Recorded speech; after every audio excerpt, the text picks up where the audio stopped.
আসসালামু আলাইকুম ওরহমতুল্লাহি আবরাকাতু। বিশ্বনবী হজরত মুহাম্মদ সাল্লাল্লাহু আলাইহি ওয়াসাল্লামের জীবনী জানার জন্য এবং শেখার জন্য যারা দূর দূরান্ত থেকে আমাদের সিরাতের পাঠশালায় সংযুক্ত হয়েছেন, আপনাদের সকলকে জানাই আল হুদা একাডেমির পক্ষ থেকে আন্তরিক অভিনন্দন। সিরাতের পাঠশালার ধারাবাহিক 50টি পর্বের আজ 44তম পর্ব। এই পর্বে আমরা জানব ইসলামের ঐতিহাসিক একটি ঘটনা, হুদায়বিয়ার সন্ধি সম্পর্কে। আমরা জানি মহানবী হজরত মুহাম্মদ সাল্লাল্লাহু আলাইহি ওয়াসাল্লাম মক্কার কুরাইশদের সাথে ঐতিহাসিক হুদায়বিয়ার প্রান্তরে একটি আলোড়ন সৃষ্টিকারী শান্তি চুক্তি করেছিলেন। সেই শান্তি চুক্তি কখন করেছিলেন এবং কিভাবে করেছিলেন সে বিষয়ে আজ আলোচনা করব ইনশাআল্লাহ। প্রথমেই জেনে নিব হুদায়বিয়ার সন্ধি চুক্তি এই নামটি কিভাবে এলো, অর্থাৎ এই সন্ধি চুক্তিকে হুদায়বিয়ার সন্ধি চুক্তি কেন বলা হয়। এর কারণ হলো নবী করিম সাল্লাল্লাহু আলাইহি ওয়াসাল্লাম যেখানে বসে সন্ধি চুক্তি করেছিলেন ওই জায়গায় মূলত একটি কূপ ছিল, পানির কূপ ছিল। এই কূপের নাম ছিল হুদায়বিয়া। পরবর্তীতে এই কূপের পরিচিতির কারণে সম্পূর্ণ বা এই সমগ্র এলাকার নাম হয়ে যায় হুদায়বিয়া। বর্তমান আধুনিক আরবেও এই হুদায়বিয়া নামটি প্রসিদ্ধ এবং এই হুদায়বিয়া নামেই বিশাল একটি অঞ্চলের নাম আজও পরিচিত। যেহেতু এই হুদায়বিয়া অঞ্চলে বা হুদায়বিয়া কূপের কাছে নবী করিম সাল্লাল্লাহু আলাইহি ওয়াসাল্লাম মক্কার কাফেরদের সাথে শান্তি চুক্তি করেছিলেন, এ কারণেই এই সন্ধি চুক্তিকে হুদায়বিয়ার সন্ধি চুক্তি বা হুদায়বিয়ার সন্ধি বলা হয়। আসুন এবার জেনে নেই এই সন্ধি চুক্তি কিভাবে হয়েছিল, এর প্রেক্ষাপট কেমন ছিল। মূলত নবী করিম সাল্লাল্লাহু আলাইহি ওয়াসাল্লাম মদিনায় থাকা অবস্থায় একদিন স্বপ্নে দেখলেন যে তিনি বাইতুল্লাহ তাওয়াফ করতেছেন এবং বাইতুল্লাহ তাওয়াফ করে ওমরার কাজ শেষ করে সাহাবীদের কারো কারো মাথার চুল তিনি ছেঁটে দিচ্ছেন এবং কারো কারো মাথা মুন্ডন করে দিচ্ছেন। আর এ বিষয়টি চিরসত্য যে নবীরা যা কিছু স্বপ্নে দেখেন সেটি ওহী হিসেবে গণ্য হয়, অর্থাৎ নবীদের স্বপ্ন বাস্তব হয় এবং সত্য হয়। যেহেতু নবীজি দেখেছেন তিনি ওমরা করতেছেন, বাইতুল্লাহর তাওয়াফ করতেছেন, সুতরাং এটি তিনি বাস্তবেও করবেন, এটিই ছিল স্বাভাবিক নিয়ম এবং এটিই ছিল আল্লাহ তাআলার পক্ষ থেকে নির্দেশ। নবী করিম সাল্লাল্লাহু আলাইহি ওয়াসাল্লাম স্বপ্নযোগে এই বাইতুল্লাহর তাওয়াফ করার দৃশ্য দেখে সেই স্বপ্নের কথা সাহাবায়ে কেরামের কাছে প্রকাশ করলেন। নবীজির এই স্বপ্নের কথা শুনে সাহাবায়ে কেরাম খুবই খুশি হলেন। তারা বাইতুল্লাহর জিয়ারাত করার জন্য, বাইতুল্লাহ দেখার জন্য খুবই উদগ্রীব হলেন। বিশেষ করে মুহাজির সাহাবী যাদের বাড়িঘর ছিল মক্কায়, সেই বাড়িঘর ফেলে যারা হিজরত করে মদিনায় চলে এসেছেন তারা বেশি আনন্দিত হয়েছিলেন, কারণ তাদের সেই স্মৃতি বিজড়িত জায়গা, সেই মক্কা ভূমি, সেখানে তাদের এখনও অনেক আত্মীয় স্বজন আছে, অনেক বন্ধুবান্ধব আছে। সেই জায়গায় সেই মাতৃভূমিতে তারা আবার ফিরে যাবেন, এই দৃশ্য কল্পনা করে তাদের মনে আনন্দ লাগছিল। এই কারণে সাহাবায়ে কেরামও স্বতঃস্ফূর্তভাবে নবীজির সাথে ওমরা করতে যাওয়ার জন্য প্রস্তুত হলেন। তখন নবী করিম সাল্লাল্লাহু আলাইহি ওয়াসাল্লাম সাহাবায়ে কেরামকে নিয়ে প্রায় 1400 সাহাবীর এক বিশাল বাহিনী নিয়ে, এক কাফেলা নিয়ে তিনি ওমরা করার উদ্দেশ্যে মদিনা থেকে মক্কার পথে রওয়ানা হলেন। বাইতুল্লাহর তাওয়াফ করার উদ্দেশ্যে মদিনা থেকে রওয়ানা হয়ে মক্কার কাছাকাছি হুদায়বিয়া নামক স্থানে এসে নবী করিম সাল্লাল্লাহু আলাইহি ওয়াসাল্লাম যাত্রা বিরতি করলেন এবং এখানে শিবির গেড়ে বিশ্রাম করতে লাগলেন। আর এই খবর মক্কার কাফেরদের কাছে পৌঁছে গেল। মক্কার কাফেরেরা যখন জানল যে মদিনার মুসলমানেরা মক্কায় আসতেছে, এই কথা শুনে তারা যুদ্ধের জন্য প্রস্তুত হয়ে গেল। তারা বলল যে কোনোভাবেই মুসলমানদেরকে মক্কায় প্রবেশ করতে দেওয়া যাবে না, যে কোনোভাবেই হোক মুসলমানদেরকে প্রতিহত করতে হবে, প্রয়োজনে মুসলমানদের সাথে যুদ্ধ করতে হবে। এমনকি তারা যুদ্ধের প্রস্তুতিও শুরু করে দিল। মক্কার কাফেরদের এই বৈরী ভাব এবং তাদের এই মুসলমানদেরকে মক্কায় ঢুকতে না দেওয়ার মনোভাবের কথা নবী করিম সাল্লাল্লাহু আলাইহি ওয়াসাল্লাম জানতে পারলেন। নবী করিম সাল্লাল্লাহু আলাইহি ওয়াসাল্লাম জানতে পেরে তিনি তাদের কাছে একটি শান্তির বার্তা পাঠালেন। যেহেতু নবী করিম সাল্লাল্লাহু আলাইহি ওয়াসাল্লাম এখানে যুদ্ধ করার জন্য আসেননি এবং যুদ্ধ করার জন্য প্রয়োজনীয় অস্ত্র বা রসদও সাথে আনেননি, শুধু বাইতুল্লাহর জিয়ারাত করার জন্য এসেছেন, এই জন্য তারা স্বাভাবিক কাফেলার মতোই তারা সফর করে এখানে এসেছেন, সাথে কোনো অস্ত্র এবং রসদ আনেননি। তাই নবী করিম সাল্লাল্লাহু আলাইহি ওয়াসাল্লাম মক্কার কাফেরদের বৈরী মনোভাবের কথা শোনার পরেও তিনি প্রতিবাদ করলেন না, বরং তিনি চাইলেন তাদের সাথে সমঝোতার মাধ্যমে বাইতুল্লাহর তাওয়াফ শেষ করে তিনি আবার মদিনায় ফিরে যাবেন। আর এই লক্ষ্যকে সামনে নিয়েই নবী করিম সাল্লাল্লাহু আলাইহি ওয়াসাল্লাম তখন সেই হুদায়বিয়া অঞ্চলের একজন বিখ্যাত ব্যক্তি বুদাইল নামক সেই বিখ্যাত ব্যক্তিকে নবী করিম সাল্লাল্লাহু আলাইহি ওয়াসাল্লাম শান্তির বার্তা দিয়ে মক্কার কাফেরদের কাছে পাঠালেন। বুদাইল যদিও গণ্যমান্য লোক ছিল এবং হুদায়বিয়ার সে একজন পরিচিত প্রসিদ্ধ লোক ছিল, তারপরও এই ব্যক্তির নিয়ে আসা শান্তির বার্তা মক্কার কাফেরেরা গ্রহণ করল না, বরং তারা নবী করিম সাল্লাল্লাহু আলাইহি সাল্লামের শান্তির প্রস্তাব ফিরিয়ে দিল। হুদায়বিয়ার সেই বুদাইল ব্যক্তি মক্কার কাফেরদের কাছে নবী করিম সাল্লাল্লাহু আলাইহি সাল্লামের শান্তির বার্তা এভাবে পৌঁছে দিয়েছিলেন যে নবী করিম সাল্লাল্লাহু আলাইহি সাল্লাম তোমাদের কাছে জানিয়েছেন যে তিনি কোনো যুদ্ধ করতে মক্কায় আসেননি, বরং তিনি শুধু বাইতুল্লাহর তাওয়াফ করতে এসেছেন। তিনি বাইতুল্লাহর তাওয়াফ করতে চান এবং তাওয়াফ শেষ করে আবার মদিনায় ফিরে যেতে চান।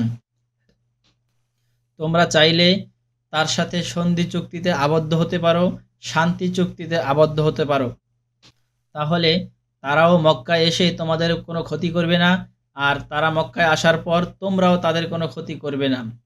আর যদি তোমরা তার এই প্রস্তাব মেনে না নাও এবং যুদ্ধ নেশায় মত্ত থাকো এবং তোমরা যুদ্ধ করতেই চাও, তাহলে জেনে রাখো মুহাম্মদ জানিয়েছে যে সে কখনো যুদ্ধ থেকে পিছপা হবে না, সে নিঃশেষ হয়ে যাওয়া পর্যন্ত তোমাদের সাথে যুদ্ধ চালিয়ে যাবে। এখন কোনটা গ্রহণ করবা সেটা তোমাদের বিষয়। বুদাইল এই প্রস্তাব দেওয়ার পর তারা এই প্রস্তাবকে তুচ্ছ জ্ঞান করে ফিরিয়ে দিল এবং নবী করিম সাল্লাল্লাহু আলাইহি সাল্লামের এই প্রস্তাবের কোনো গুরুত্ব দিল না। অবশেষে বুদাইল ব্যর্থ হয়ে মক্কা থেকে ফিরে এসে নবী করিম সাল্লাল্লাহু আলাইহি সাল্লামের কাছে মক্কার কাফেরদের মনোভাবের কথা জানালেন। এরপর নবী করিম সাল্লাল্লাহু আলাইহি সাল্লাম আবার একজন দূত পাঠালেন। এভাবে কয়েকবার শান্তির বার্তা নিয়ে কয়েকজন দূত পাঠালেন, কিন্তু কোনো দূতের কথাই, কোনো বার্তাই মক্কার কাফেরেরা গ্রহণ করল না। নবীজি সাল্লাল্লাহু আলাইহি ওয়াসাল্লাম যেহেতু স্বপ্নে দেখেছিলেন তিনি ওমরা করবেন এবং সাহাবায়ে কেরামও জানেন নবীজির স্বপ্ন ওহী হয়ে থাকে, সত্য হয়ে থাকে, এই কারণে সাহাবায়ে কেরামও ওমরা না করে বা বাইতুল্লাহর জিয়ারত না করে কোনোভাবেই এখান থেকে ফিরে যেতে রাজি হলেন না। তারা এখনও কোনো যুদ্ধে না জড়িয়ে কিভাবে সমঝোতার মাধ্যমে ওমরা করা যায়, বাইতুল্লাহর জিয়ারত করা যায় সেই চিন্তা করলেন। আর তাদের এই চিন্তাকে, তাদের এই উদ্দেশ্যকে সফল করার জন্য অবশেষে নবী করিম সাল্লাল্লাহু আলাইহি ওয়াসাল্লাম তার জামাতা হযরত ওসমান রাদিয়াল্লাহু তাআলা আনহুকে মক্কায় পাঠালেন।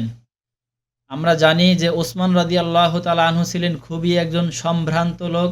মক্কায় সবার কাছে হযরত ওসমানের বিশেষ একটি মর্যাদা ছিল এবং ওসমানের প্রতি সকলের শ্রদ্ধাবোধ এবং সম্মানবোধ ছিল।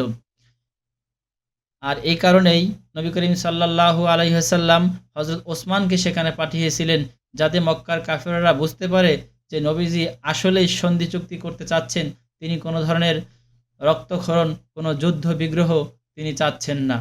অর্থাৎ এই সন্ধি চুক্তির বা এই শান্তি চুক্তির আহমিয়াত বা গুরুত্ব বোঝানোর জন্য হযরত ওসমানকে নবী করিম সাল্লাল্লাহু আলাইহি ওয়াসাল্লাম মক্কায় পাঠালেন।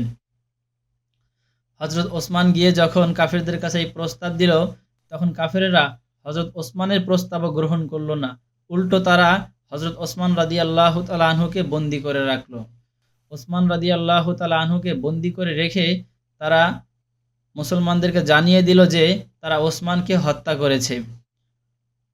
ক্ষণিকের মধ্যে মক্কা সহ নবী করিম সাল্লাল্লাহু আলাইহি সাল্লামের এই হুদায়বিয়ার প্রান্তরে সকল সাহাবীদের কাছে এই সংবাদ পৌঁছে গেল যে মক্কার কাফেররা হজরত ওসমানকে হত্যা করেছে। এই কথা শোনার পর মুসলমানেরা আর শান্ত থাকতে পারল না। তারা জিহাদের জন্য প্রস্তুত হয়ে গেল এবং ওই সময় ওই হুদায়বিয়া প্রান্তরের একটি বাবলা গাছের নিচে নবী করিম সাল্লাল্লাহু আলাইহি সাল্লামের হাতে সাহাবায়ে কেরাম জিহাদের বাইয়াত গ্রহণ করলেন। এই ঘটনা মহান আল্লাহ তাআলা পবিত্র কুরআনের সূরাতুল ফাতহের 18 নম্বর আয়াতে উল্লেখ করেছেন। তিনি বলেছেন, লাকাদ রাদিয়াল্লাহু আনিল মুমিনিনা ইদ ইউবাইউনাকা তাহতাশ শাজারা ফাআলিমা মা ফি কুলুবিহিম ফাআনজালা সাকিনাতা আলাইহিম ওয়া আসাবাহুম ফাতহান করিবা। এই আয়াতে আল্লাহ তাআলা বলেছেন যে মুমিনেরা, মুসলমানেরা বাবলা গাছের নিচে নবীজির হাতে যে জিহাদের বায়াত গ্রহণ করেছিল, এই দৃশ্য দেখে আল্লাহ তাআলা খুশি হয়েছেন এবং মুমিনদের হৃদয়ে ওসমানের প্রতি যে ভালোবাসা ছিল বা ওসমানকে কাফেররা হত্যা করেছে, এই হত্যার প্রতিশোধ নেওয়ার জন্য তারা যেভাবে উত্তেজিত হয়েছিল, তাদের হৃদয়ে জিহাদের যে উদ্দীপনা জেগে উঠেছিল, এ বিষয়টি আল্লাহ তাআলা জানতে পেরেছেন। অতঃপর আল্লাহ তাআলা তাদের হৃদয়ে প্রশান্তি নাজিল করেছেন এবং অতি সত্বর তাদেরকে একটি মহা বিজয় পুরস্কার দান করেছেন। এই আয়াত থেকে আমরা জানতে পারলাম ওসমান হত্যার প্রতিশোধ নেওয়ার জন্য সাহাবায়ে কেরাম নবীজির হাতে জিহাদের উদ্দীপনায় উদ্দীপ্ত হয়ে যেই বাইয়াত গ্রহণ করেছিলেন, এই দৃশ্য আল্লাহ তাআলার খুবই পছন্দ হয়েছিল। যখন মুসলমানেরা জিহাদের বাইয়াত গ্রহণ করলো এবং জিহাদ করার জন্য প্রস্তুত হলো, এই সংবাদ আবার সাথে সাথে মক্কায় পৌঁছে গেল। মক্কায় এই সংবাদ পৌঁছার পরে এইবার মক্কার কাফেরদের টনক নড়তে শুরু করলো। ইতোপূর্বে তারা বদরে, ওহুদে, খন্দকে বিভিন্ন যুদ্ধে মুসলমানের মুখোমুখি হয়েছে, কিন্তু কোনো যুদ্ধেই তারা পরিপূর্ণভাবে সফল হতে পারেনি, বরং বিভিন্ন যুদ্ধে তাদের বড় বড় নেতা নিঃশেষ হয়েছে, তাদের অনেক সামরিক ক্ষয়ক্ষতি হয়েছে। যখন তাদের সেই পিছনের কথাগুলো মনে পড়ল এবং এই মুহূর্তে মুসলমানেরা জিহাদ করার জন্য হুদায়বিয়ার প্রান্তর থেকে মক্কার দিকে ছুটে আসতেছে, এই সংবাদ জানতে পারল, তখন কাফেরেরা হতবিহ্বল হয়ে গেল এবং তারা ভীত সন্ত্রস্ত হয়ে কিভাবে মুসলমানদের এই যাত্রা থামানো যায় সেই চিন্তায় ব্যস্ত হয়ে পড়ল। তখন মক্কার কাফেরেরা পরামর্শ করে হযরত ওসমান রাদিয়াল্লাহু তাআলা আনহুকে সাথে সাথে মুক্ত করে দিল এবং একজন দূত, একজন বার্তাবাহক নবীজি সাল্লাল্লাহু আলাইহি সাল্লামের কাছে পাঠালো। তারা যেই দূত পাঠিয়েছিল তার নাম ছিল সুহাইল। আমরা জানি এই সুহাইল উনিও ছিলেন মক্কার একজন বিখ্যাত ব্যক্তি। মক্কায় ওনার বেশ প্রভাব ছিল এবং ওনার প্রতি মুসলমানদেরও সুধারণা ছিল, যাতে করে মুসলমানেরা ওনার প্রস্তাব মেনে নেয় এবং ওনার কথা গ্রহণ করে। এই কারণেই এই সুহাইলকে মক্কার কাফেরেরা দূত হিসাবে নবীজির কাছে হুদায়বিয়ার প্রান্তরে পাঠালো। অতঃপর এই সুহাইল নেতা মক্কার কাফেরদের পক্ষ থেকে নবীজি সাল্লাল্লাহু আলাইহি সাল্লামের কাছে শান্তির প্রস্তাব দিল এবং নবীজি যেই শান্তির প্রস্তাব দিয়েছিলেন সেটি গ্রহণ করল। যদিও সাহাবায়ে কেরাম ওই সময় শান্তি চুক্তি করার পক্ষে ছিলেন না, তারা চাচ্ছিলেন জিহাদ করতে, কেননা তারা ইতোমধ্যেই ওসমান হত্যার প্রতিশোধ নেওয়ার জন্য জিহাদের বাইয়াত গ্রহণ করেছেন। তাছাড়া একে একে কয়েকবার মক্কায় শান্তির বার্তা পাঠানো হয়েছে, কিন্তু মক্কার লোকেরা শান্তির বার্তা গ্রহণ করেনি, উল্টো তারা ওসমান হত্যার নাটক করেছে। এইভাবে মূলত মুসলমানদেরকে তারা তুচ্ছ জ্ঞান করেছে। যেহেতু মুসলমানদের তুচ্ছ জ্ঞান করেছে এবং সাহাবায়ে কেরাম জিহাদের বাইয়াত গ্রহণ করে ফেলেছেন, এখন সাহাবায়ে কেরাম আর শান্তির পক্ষে নেই, শান্তির প্রস্তাব তারা মেনে নিতে রাজি না, বরং তারা মক্কায় প্রবেশ করে জিহাদ করতে প্রস্তুত। কিন্তু আমাদের নবীজি ছিলেন মানবতার নবী, তিনি ছিলেন শান্তিকামী নবী। তাই সুহাইল যখন মক্কার কাফেরদের পক্ষ থেকে শান্তির প্রস্তাব নিয়ে এলো, তখন নবীজি সাল্লাল্লাহু আলাইহি ওয়াসাল্লাম তার প্রস্তাবকে গ্রহণ করলেন এবং সেই সুহাইলের মধ্যস্থতায় মক্কার কাফেরদের মাঝে, মক্কার কুরাইশদের মাঝে এবং মুসলমানদের মাঝে সেই হুদায়বিয়ার প্রান্তরে ঐতিহাসিক একটি শান্তি চুক্তি স্বাক্ষরিত হয়। আর এই শান্তি চুক্তিকেই ইতিহাসে বা ইসলামের ইতিহাসে হুদায়বিয়ার সন্ধি হিসেবে জানা হয়।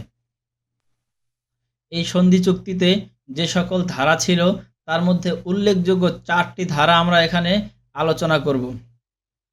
1 নম্বর ধারা ছিল যে আগামী 10 বছর মক্কার কুরাইশ এবং মদিনার মুসলমানদের মাঝে শান্তি চুক্তি বহাল থাকবে, অর্থাৎ যুদ্ধবিরতি থাকবে। কোনো পক্ষই কোনো পক্ষের উপরে এই 10 বছরের মধ্যে যুদ্ধের জন্য অগ্রসর হবে না, কোনো ধরনের অভিযান পরিচালনা করবে না। দ্বিতীয় আরেকটি শর্ত ছিল যে এই আরবের যে কোনো কবিলা এবং যে কোনো গোষ্ঠী মুসলমানদের সাথে অথবা কুরাইশদের সাথে মৈত্রী সম্পর্ক স্থাপন করতে পারবে। অর্থাৎ অন্য কোনো গোত্র, অন্য কোনো কবিলা চাইলে কুরাইশদেরও বন্ধু হতে পারবে, আবার চাইলে মুসলমানদেরও বন্ধু হতে পারবে। তবে যেই দলেরই বন্ধু হোক না কেন, সেই দলের সাথে যেই সন্ধি চুক্তি করা হয়েছে সেই সন্ধি চুক্তি তাদের উপরও বর্তাবে। অর্থাৎ যারা কুরাইশের পক্ষ নেবে তারা কুরাইশের উপরে যে সমস্ত সন্ধি চুক্তি আরোপিত হয়েছে সেগুলো তারাও মেনে চলবে। অনুরূপভাবে যারা মুসলমানদের পক্ষ নেবে তারা মুসলমানেরা যেসব সন্ধি চুক্তি মেনে চলে তারাও সে সকল সন্ধি চুক্তি মেনে চলবে। তৃতীয় আরেকটি প্রস্তাব ছিল এরকম যে যদি কুরাইশের কোনো ব্যক্তি ইসলাম গ্রহণ করে মদিনায় নবীজির কাছে চলে যায় তাহলে কুরাইশেরা চাইলে সেই ব্যক্তিকে মুসলমানেরা ফেরত দিতে বাধ্য থাকবে। কিন্তু মদিনা থেকে কোনো মুসলমান যদি মক্কায় চলে আসে কাফেরদের কাছে তাহলে কাফেরেরা তাকে ফেরত দিতে বাধ্য থাকবে না। চতুর্থ আরেকটি ধারা ছিল, সেটি ছিল এরকম যে মুসলমানেরা এই বছর কাবা ঘরে তাওয়াফ না করে এই হুদায়বিয়ার প্রান্তর থেকেই মদিনায় ফিরে যাবে। তবে আগামী বছর তারা চাইলে মক্কায় এসে ওমরা করতে পারবে, কাবা ঘরে তাওয়াফ করতে পারবে। সেই ক্ষেত্রে তারা সর্বোচ্চ 3 দিন সময় পাবে। এই 3 দিনের মধ্যে তারা বাইতুল্লাহর জিয়ারত করে এবং ওমরার কাজ শেষ করে আবার মদিনায় ফিরে যাবে। এইভাবেই মদিনার মুসলমান আর মক্কার কুরাইশের মাঝে ইসলামের ঐতিহাসিক সন্ধি চুক্তি, সেই হুদায়বিয়ার সন্ধি চুক্তি স্বাক্ষরিত হয়েছিল। সম্মানিত বন্ধুগণ, আজকের পর্বে আমরা হুদায়বিয়ার সন্ধি সম্পর্কে জানলাম এবং এই ঘটনার মধ্য দিয়েই আমরা আজকের পর্ব শেষ করতে যাচ্ছি। শেষ করার আগে প্রতিবারের মতো এবারও আপনাদের জন্য রেখে যাচ্ছি একটি প্রশ্ন। অনুগ্রহ করে এই প্রশ্নের উত্তর আপনারা আমাদের ভিডিওর কমেন্ট বক্সে দিয়ে যাবেন। আপনাদের জন্য আজকের প্রশ্ন, মদিনার মুসলমান এবং মক্কার কুরাইশের মাঝে কত বছরের জন্য শান্তি চুক্তি হয়েছিল? আমি আবারও বলছি, হুদায়বিয়ার প্রান্তরে ঐতিহাসিক হুদায়বিয়ার সন্ধি চুক্তিতে কত বছরের জন্য যুদ্ধবিরতির চুক্তি স্বাক্ষরিত হয়েছিল? Al Huda academy, Islamic learning and researching institute, Sabujbagh, Basabo, Dhaka 1214।